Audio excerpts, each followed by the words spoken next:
So McDonald's All-American, right? So one thing that most high school basketballers are looking for, they're going for to get those looks for colleges. But imagine not having those looks and you go into college determined to be the best that you can be. And by the end of college, by the end of your year, you are now the all-time leading scorer for your college. It's such an inspirational story, and that story is coming up next. Is something standing between you and your happiness? It was for me. I had to face my depression and the constant negative self-talk. Therapy helped me realize I deserve to be happy. That's why this podcast is called I Choose Health, because I made the choice to heal and I want to share that with you. As a gift to you, we've partnered with BetterHelp as our sponsor to help you start your own healing journey. We all face moments when life feels overwhelming, whether it's stress, anxiety, or just feeling stuck. Talking to someone can make a real difference. And that's where our sponsor BetterHelp comes in. BetterHelp offers professional online therapy that's convenient, affordable, and entirely on your schedule. You can connect with a licensed therapist by video, phone, or even chat, whatever works best for you. Let our sponsor BetterHelp support you on your journey to better mental health. You can get 10% off your first month by going to betterhelp.com/iChooseHealth. That's betterhelp.com/iChooseHealth for 10% off your first month. Take the first step toward feeling better today. As a teenager, I decided to live better, so I gave up the meat, eggs, and cheddar. At 20 and 30, I wanted more, so I strengthened my mind and my core. Living a life that is healthier and wealthier because I choose health.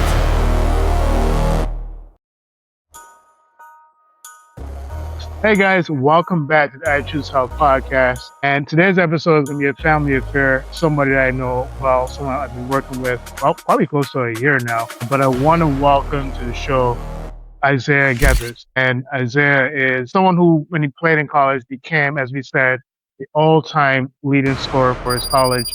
And then after that, proceeded to then go pro. But I want to allow Isaiah to tell his story. So Isaiah Geathers, welcome to the I Choose Health podcast. Shit, man. Well, Isaiah, man, I mean, it's such an inspirational story, man. Like, this is the first question, like, what did you believe about yourself that you think that other people couldn't see yet?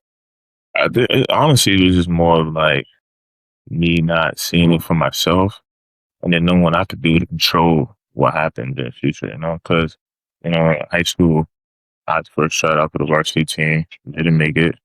So then I was at a point like, hey, what do I do? I either tried out for the baseball team because I wanted to play some sort of sport. Ideally, I wanted to play basketball, right? So that same summer, I was just in the park every day, 6 in the morning, just working out. That's what I could control. I can control my own skills and how I could get better. So I would just work out, watch the older guys play, try to feed off them, try to find inspiration in guys who are way better than me, be around them, work out with them, play one-on-one with them. So it was more of like knowing that I could control me getting up every single day and working out. And then slowly I just started seeing results, started changing the way I play, started changing even the people I meet, once you meet people, the basketball community is so big. So once you have a friend who's connected, you just be around them, you connected to more people, and that's when you get connected to go on different gyms and stuff like that. So I think like in terms of networking, I could say like I had a good networking skill when it came to basketball. So I just surrounded myself with a lot of basketball. I think that's really brought me to where the level I reached. What I find interesting about that too is that, like, even though you get up early in the morning, like getting up in the morning is the first thing to do, right? But then it's the quality of the practice that you have too, because it's like if you're putting up 700, 800, maybe 1,000 shots a day. If you're not learning something from each shot, right? Like you realize, okay, when I take this shot, maybe, I didn't give enough air or maybe enough arc or whatever it is. It's things like recognizing that that make you better. And, for people who just want to get the shots up, that's not what's all that's necessary. So you like speak to like the quality of those workouts, the quality of those practices, and then even what that looked like as you were going into college, going to pro, like the preparation that mentally that you had to do to get to that point. First, I was more quality over quantity because I was more quantity over quality because my thing was like, man, before I do anything, I gotta shoot 500, make at least 200 every single day before I even do anything. So I was more quantity over quality. I didn't care about makes or I did care about makes and misses, but my thing was quantity over quality. So every day I have to do this, I have to do this, I have to do this. So it's like I was always a planner that came to things. So I was like, all right, today I gotta work out, lift at this time, make this amount of shots, then I gotta do that all over again. And then once I started progressing, going to the college level, surrounded by different coaches, it became more quality. Like you shoot 500 shots a day, but it don't even mean nothing if you only making like 150 out of those 500. It's more about your form, your footwork. Those things really, gets you further. And I started learning that more as progress and level wise. So college, I remember my assistant coach, Gene Martial, bro, changed my game. Bro, I came in playing a five. Five is like, Wow. also about like 6'3", 185. Guarded dudes who's like 6'5", 6'6", 220. So I'm like, bro, I was always strong. So that's why they went me down there. But my advantage was, catching on the high post and then rip through over the basket. I was always faster than the big guys, and I was stronger. And I was a good rebounder. So starting off as a freshman, playing a five each year, I'm down to four, then down to three, and I could take a two, and I could bring the ball up. So by senior year, I was playing 1-5, which made it hard for schools to guard me because they don't know how to guard me because I could play 1-5. Imagine a guard trying to guard up 5 men, Makes it One thing I'm thinking about too, like when you started playing, because I wonder like the type of guys that you were going up against, right? Because stuff like that, you start thinking. Because I also wonder if you started reflecting on your high school career and then coming into college and just wonder like, damn, this is a different level, right? And then guys who were like, doing at a level that you had never seen before. So did any of that play into your mental preparation, right? Because like, did it say like, did you at any point like, damn, I don't know if I could do this, or like, nah, I gotta take it to another level. I think more than anything, bro, when it comes to different levels, the difference will probably be like fast paced. But I feel like the most important thing, like personally, is your confidence level. Like you could be the most skilled, but if you have no confidence, the skill don't matter. So I came to Lehman like before Lehman, bro, like my confidence was like low. But then ultimately when I was in college, I started at Lehman as a freshman. I just had this confidence out of nowhere, bro. Just like I don't know. If for some reason I felt like this is it. I got to make something out of this opportunity. And then I just had that confidence, like to myself. I told myself, I put in a lot of work. I had to go to the park 6 in the morning for no reason. So I'm gonna make the best out of this. No matter what, put me at the 5, at the 1. I'm gonna do whatever it takes. I'm gonna do whatever the coaches need me to do for us to be successful. So main thing is I think it's like confidence level when it comes to changing games. And of course, like adapting to the coaching system and the plays. I think I've seen more of that when I played at the professional level. And like after I graduated from playing in Australia, first 4 games, but I wasn't like playing how I used to play because, I was used to playing in Lehman, like, the main scorer. And then once I came to Australia, it's totally different, bro. System wise, coaching, more like business. I didn't really feel like I could play how I really play. I was like, stiff. And then the 4th game, bro, after the game, I had like 5 points. But I'm talking, bro, I was like just crying, bro. Country by myself, first time, overseas, don't know anyone. Not playing how I used to play. Confidence was shot. Yeah, bro, I'm back to where I was in high school, man. Like, I'm like, ooh, bro, can't do nothing. You there now. You gotta adapt. So I stayed in the gym, just watched film, studied the plays, came back next game, I was player of the game. 97 points, 12 rebounds. And then from there I just started, getting my confidence back. So that's the main thing I feel like it's just confidence growing and just trusting yourself, trusting that whatever's going at you, you can adapt to it because you have that confidence. So I think Yeah. confidence outweighs still. Yeah. I think about, and I'll be vulnerable at this moment. I remember that there's so many times, right? And I think this is episode 82. I remember so many times with this podcast that I wanted to give up a lot of time. And I podcast, didn't know, yeah, this podcast. Like, I did not know if I could really do it, like, if I was any good at it. And it wasn't until the Fred Luskin interview, and Fred was someone that I interviewed on the topic of forgiveness, and he's the director of the Stanford Forgiveness Project. And when we were finished recording, he was like, "Yo, you're really good at it." And so I was like, "Oh," and so I said that means a lot because I've really been working on it. And so and we all have people in our life that as we're trying to get to a certain level that somebody says to us like, "Yo, I think you could take this to another level. Like, I think you're really good at this." So, was there someone for you that said like, "Hey," I said like, "Yo, I saw that game you have, bro. Like, I think you could really build on this and make it something special." But was there someone that was speaking to you and communicating that to you? So with that, I use social media to like advertise, my skills and stuff like that in terms of like game highlights and stuff like that. Not necessarily like posting like highlights, more so like I was always the type to post like if I win a game, like a graphic from that, or like picture, photography picture of me working out. I was most of that kind of guy, like show pictures of me working out, posting my story about like next game, the game finished, like how many points I had, like, but never like really in the game. More so like the results, right? With that like opened my up with even more. So I was working out with different guys, overseas guys, pro guys, and even like former like TV guys, right? And like open run, stuff like that. So now I'm surrounded by those type of people. And they used to ask me, I used to, I didn't see myself doing that at all. So me playing with them and me surrounding themselves with them, like, and them asking me questions at first, like, came as a surprise. Like, where do you play at? Oh, Lehman, B3? Like, yeah. Like, bro, I'm gonna play B1, B2, you definitely play B. Me hearing that, it's like, it don't sound surreal, but it was truth. Like, every achievement that I have, like, I didn't really finish stuff because it was just more so like, I worked, like, OD hard for it. I worked so hard to be able to just fit. I worked hard to just fit. I just wanted to fit, bro. I just wanted to fit in the basketball world, whereas I can play and compete with these guys, bro, so much. So once I was in it phased by, people being proud or, you know, congratulations, stuff like that. It was cool. Even like post game interviews, but I ain't want to. I ain't want to do it. I just wanted to play and go off. I just loved the game. I just loved it, bro. I just wanted to play, and then I can take it when I was good, and the boost, and then people were showing me praise for it. It's like, bro, like, I don't have days.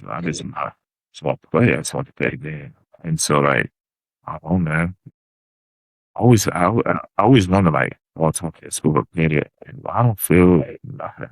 Right? Yeah, I would post it, but internally, I wouldn't really feel like, dang, like, I'm this or like proud of myself, So, that's always something I thought about, mentally, because it was at a point in time, it's like, all right, Isaiah, you worked so hard for it. Are you happy now? Like, this is Mm, funny, right? And I was like, nah, like, I'm not really happy. It's good that I'm now good at something I work for. mhm. The happiness. Am I happy? It's just me doing something I enjoy doing. That's all I see. I just seen it at me. It's a game. It's a basketball game. So No, that's interesting perspective as well, because it's like, as you say, you put so much work into it. Like when it comes to even like this podcast, the amount of work that I put into this podcast, and I enjoy it. I enjoy it. I think it's just the level of work that it takes to get to that next level that is just a little bit frustrating sometimes. And then also like I'm not throwing anybody under the bus, but then as you know, I've expressed to you, even sometimes you have certain collaborations with certain guests, and it doesn't go the way you expect it to go, right? Like and so you're just like, okay, I got to network a different way. I got to go about saying things a different way and ask other questions. Like I asked other podcasters, like, hey, when you had this guest on, how did you do that? How did you finesse that situation? So just like figuring out all that stuff. And then for me, the biggest thing is making this podcast profitable. So I'm like, all right, maybe the guests are great, right? But then it's like, if I'm not necessarily getting the views that I want right now, even though the views are decent, like, all right, let me find a way to kind of monetize this podcast, whether that's selling merch or whether that's whatever way that I could really progress with that.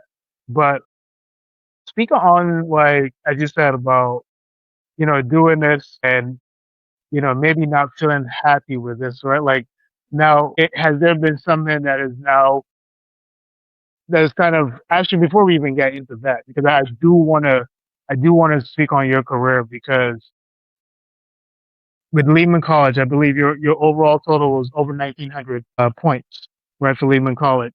At what point did you realize, like, as you were building with Lehman, like, shoot, I could, like, was there ever this thought of like, I can become the all-time leading scorer, or did somebody make you realize, yo, you might be passing over the all-time leader scorer? So, like, was that something that was ever on your mind? Well, I didn't even know that was a thing. I didn't even know that was I didn't even know that was a thing until like I was like I think like 500 or 100 points away, bro. I didn't even know that was a thing, to be honest. Yeah, Yeah, you didn't play as a player. You don't think about that when you're playing. You yeah, playing, but then like you think about it more when it's like people tell you like, well, they're like you close to this, you close to this.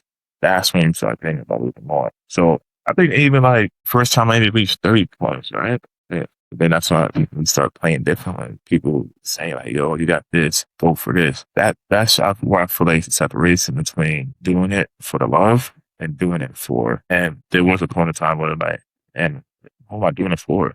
Am I doing this because I love it, or am I doing this because like if I don't, perform well or exceed people's expectations, I won't be accepted, right? Because you know what I'm saying, like I'm not the fit in the basketball community. So it came a point in time where sometimes I'd be like, dang, am I doing this for acceptance, or am I doing this so that I really truly gonna do this? So all time in school thing, I didn't even know that was a thing, but then once it happened, once I had the food, and then the guy who just had the highest before me, he came to the next man, took a picture with the basketball that had the number of points it had. It was a cool moment. Of course, somebody passed me, so I don't gotta catch a spotlight no more. But, oh man, it was a cool moment. So, now kind of moving past that, right? Because even though basketball is still something that you love, it's still something that you're passionate about.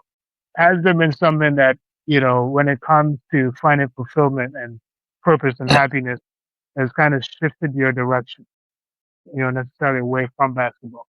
Yeah. Well, I find it's love and joy, but just be expressed alone, man. For a long time, I always believed, but I wasn't always faithful. So I was believing God, but I didn't even know as much as I do, and I'm getting to me more now. I was always like putting myself first for a lot of things, right? And so now it's more of like when I put him now for a lot of things, I start to see a lot of things differently. And that's when the revelation about like, cool, that's what really. And I was able to break it down mentally and I was really able to like dissect the feeling I had and all the emotions I had when it came to basketball. So I was reflecting like, hey, that point in time, how was I feeling that? Like emotion was, and I said, why am I feeling this confidence? Why am I feeling this lack of confidence? Why am I feeling like anxious? Why am I feeling all of this? I wasn't seeking God first before it. Like I was putting myself before everything. It was like all me because, I'm thinking all these accomplishments because it's all me. But it was, the central Lord. But, I didn't have that with like it's before. So now, once I started to put him before a lot of things, I started to feel better. Even when it didn't work out, stuff like I know, it's more so of a peace thing. And then once my basketball career ended, it was more so like, damn, I'm not playing basketball. How people see me to at a point in time that became my identity. And if I would see a friend, an old friend, like, you're like, maybe going back to maybe just be that, but like nobody knows me for real, like all their interests, hobbies, they just know basketball. That's what I was playing on social media, right? So it's became my identity. And with that become my identity, a part of me felt like I gotta do this. If not, what else I'm gonna do? This with people know me, yeah, so I gotta do this. But with that, like, it starts to the love and the passion starts to fade, because now you're not doing it because you love it. You're doing it because you want people to accept you and Mhm. acceptance for people, Now, like, I'm not trying to have acceptance for people to go away.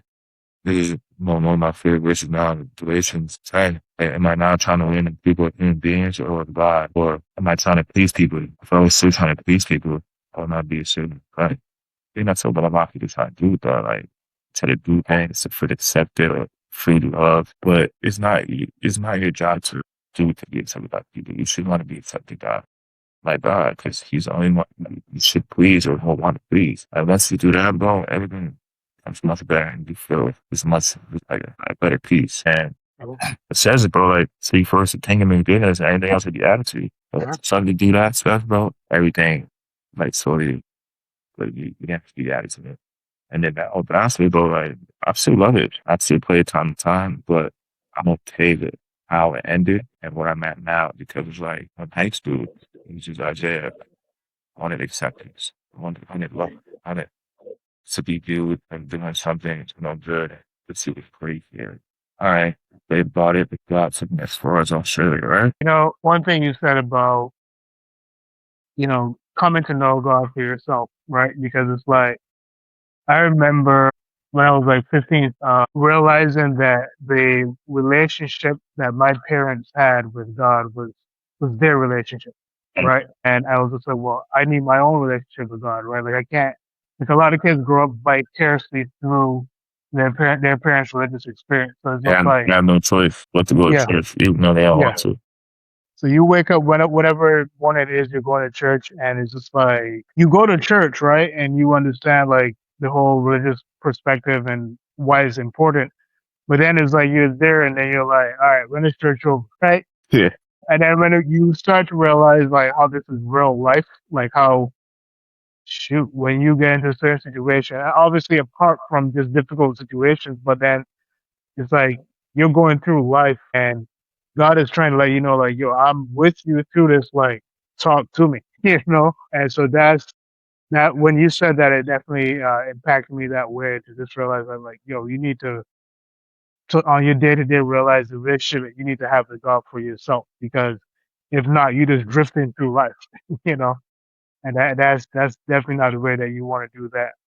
So with that, like, is there and do you want to share with people what is going to be that next step, right? Because I know that you have some plans coming up this summer in terms of what you're looking to get into next. So is that something that you want to share with our audiences to what your other passion is outside of basketball and how, you'd be fulfilling your purpose with that? Yes, that you a funny guy, bro.